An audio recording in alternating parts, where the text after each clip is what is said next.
stop it. Yeah, stop it. Stop expecting you from people. Yeah, me, Janae Simone. I have had to stop expecting me from people, because the more you expect you from people is the more you're going to be let down, because nobody is built like you. Nobody has a heart like you. Nobody thinks like you, because you are the only you. Yes, there's another person that is as kind as you, as thoughtful as you, as honest as you, as loyal as you, as loving as you, but nobody is you. So stop expecting you from other people. The more you expect you from people is the more you're going to be let down, the more you're going to be frustrated, the more you're going to be hurt, the more that you're going to be unsettled and not peaceful. So stop expecting you from people. That's it. That's the message. Stop expecting you from people, because there's no other you. They are them. You are you. Do what you need to do. Here's how you love without expectation. First, love yourself. Not necessarily the most or the best, but first. You don't cancel plans that you were excited about because someone else wanted your time. You don't rearrange your schedule to accommodate someone who may bail at the last moment anyways. You are strict with yourself, even if you want to give into the impulse of others, because you know what you want, and what you need is not always the same thing. You need someone you can rely on, and that person has to be you. At the end of the day, if everyone else bails and flakes and fails to show, you will still be there for you. So don't look at yourself as a sad consolation prize, but put in the work. Be someone that you're proud of. If you're who you're left with at the end of the day, be happy who you've ended up with. Make sure it's someone you pick over a flaky, unreliable love interest or friend. To love without expectation, you choose honesty in your own endeavors. If you don't want games, stop playing them. You text back, you show up, you say what you mean, and you don't make time for maybes. In a world full of dishonest people, choose not to become one of them. Even if that makes you lose a foolish game or two. Like attracts like. And if you're looking for someone straightforward, no nonsense, you will have to become one. So you wean out a few losers on the way there. So what? You're becoming who you're meant and want to be. To love without expectation, you show compassion. You remember the times when you've lied and cheated and fell short of the expectations that other people set for you, and you forgive yourself for them. You understand that you had a liability, but you did not live up to it. And while you may not be okay with your choices, there was a reason why the cards fell the way they did. You remember that reason. You remember that other people may have similar reasons why they let you down. Reasons that have nothing to do with you at all. You learn to detach from your personal investment in why people do what they do, because chances are it doesn't exist. You understand that you have infinitely less to do with other people's actions than you have always believed. And you learn to be fine with that. Learn to be free with it, even. To love without expectation, you learn what's not in your control. You understand that everyone has their own demons to contend with, and nobody owes it to anyone else to fight them. At the end of the day, you have two choices in love. One is to accept someone just as they are, and the other is to walk away. There is no in between. There is no bartering, no bargaining, expecting, and falling short in love. There is just choosing to be there or not. Anything in between is a tired, self-interested excuse for love. This is the This Is Me Letting You Go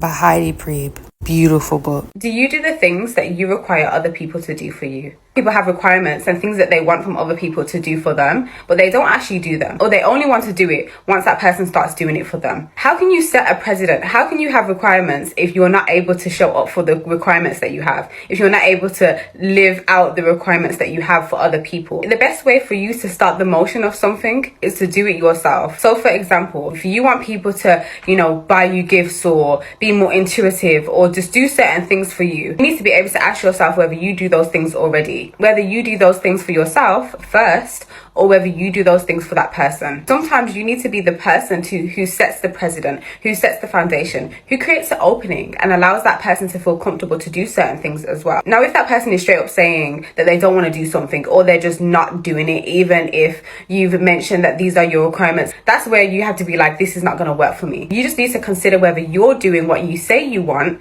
or you're giving yourself what you say you want from other people, and whether you're creating that foundation yourself with that person. Don't always feel like you need to match someone's energy, and sometimes create your own energy that aligns with you, aligns with who you are, and aligns with your requirements. Do not beg to be loved by anybody. If they do not see your worth, if they do not see who you are, then they are not for you. But do not put yourself in a position to beg any man, and when I say man, I mean human. Do not beg any human on this earth to love you, because that's showing that you don't believe that there's enough love out there for you. And that's simply a lie. There is an abundance of love out there for you, but it's about believing it first. Do not put yourself in a position to ever beg for anybody to see you. You are worthy of love. You are worthy of a beautiful relationship. You are worthy of peace. You are worthy of all good things happening to you, but you have to believe that first. So if you ever find yourself in a position where you're begging anybody, snatch yourself up,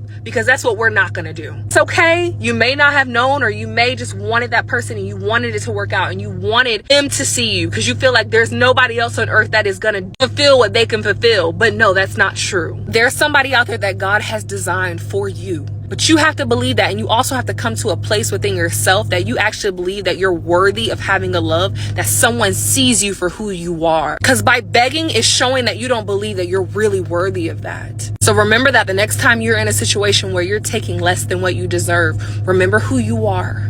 You are beautiful, you are amazing, you are abundant, and you will get the love that you deserve, but you have to believe it first. So this book goes like, oh my goodness, so much into so many things. Like, I've been reading this book literally since January, and I have notes and like highlights in it, and I'm really like taking my time and allowing this book to read me. This, like, she goes into so many details on so many things, and this book is actually her reflections from another book, which is called A Course in Miracles. And that's going to be a book that I'm going to read at the last half of this year, because that book is going to, I know, take me 6 months to read as well. But in this book, she talks about a couple of things. And right now she's talking about relationships. And one of the things she talks about, I'm going to read it to you really quickly.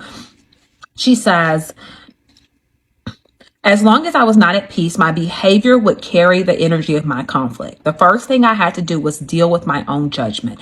Conflicted behavior cannot bring peace. It can only produce more conflict. First, I had to deal with my own perceptions. That part, like what she's talking about in here, is the shortest story is basically she had a guy that was, she was dating, and he ghosted her, stopped calling her, didn't call her back. And what she ended up doing was she ended up, was very upset, very angry, and very kind of disturbed by it. But then she thought about it and said, you know what? I have a choice. I can change this script, and I don't want to be upset. I don't want to be angry. I want to be at peace. So what do I need to do to be at peace? I need to change my perceptions in it. So she went around for the next 2 weeks saying, I forgive him and I release him to the Holy Spirit. I forgive him and I release him to the Holy Spirit. So every time she thought about him, every time she thought about how angry she was, or how upset she was, or how disappointed or rejected she felt, she said, I forgive you and I release you to the Holy Spirit. Old dude called back. Of course he did, right? So he calls back and he says, I miss you. And the only reason you can miss me is because you've chosen not to call me for 2 weeks. That's a whole nother story. But she responds back and he says, can we get together? And her response was golden. And I actually take this to heart because it's something that I've done. And recently, actually, in ending a situationship, she said, you know, I think that you're a great person. You're just not my person. And if you want to get together for friends, that's great. But as far as dating is concerned, we're not a match. So it's going to be a no for me.